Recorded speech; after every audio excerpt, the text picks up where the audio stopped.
Hello and welcome there, guys. My name is Matt from JazzCo Consulting, and today I'm here to continue our series on M365 with Microsoft Word. So, a lot of people are able to use Word to a base degree, but in this video, I'm going to show you a couple of tips and tricks which I like to use that can help you gain a broader knowledge of M365.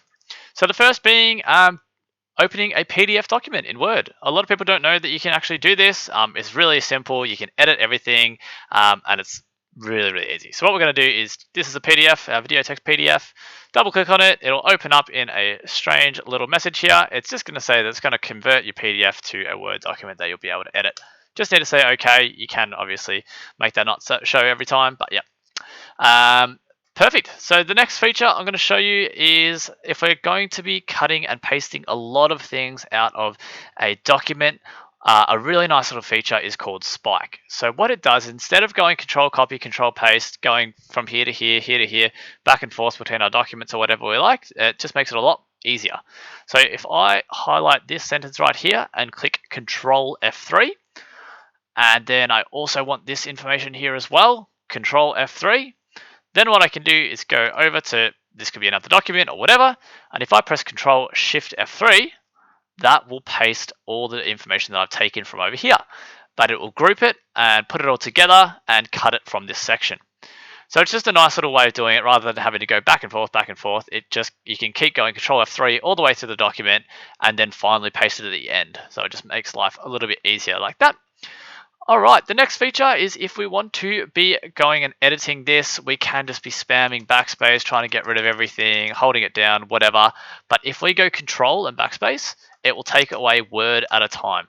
So as you can see, individual, control backspace, control backspace, control backspace. Nice and simple, just takes a bit of time off it, makes it nice and easy for us.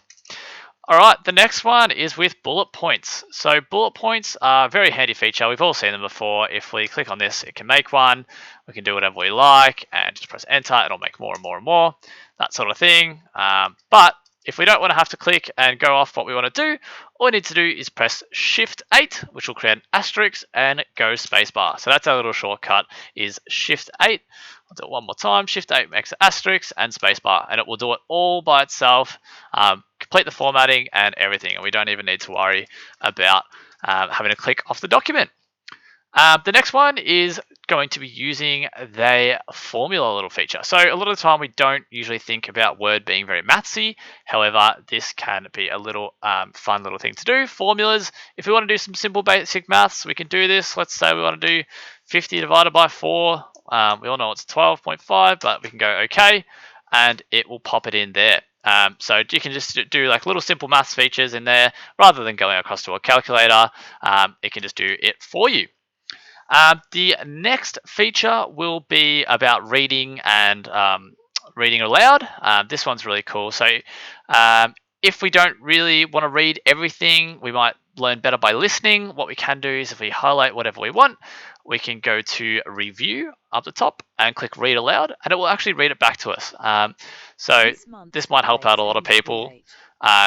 Hopefully you could hear that through the microphone there, but yeah, it just reads aloud for you. You don't have to do it. It can save your eyes from a bit of fatigue and makes it nice and simple. And the last feature is going to be going onto the read mode.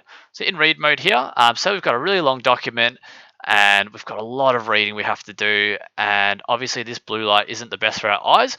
What we can do is go to view, page color, and go to sepia, and that will take out the blue light from there. So hopefully you can tell the difference, but it is quite yellow for me, and makes it nice and simple for your eyes, and you can read a full document, and it obviously helps your eyes with the fatigue there.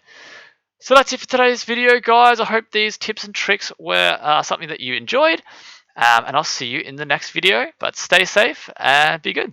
See you later, guys.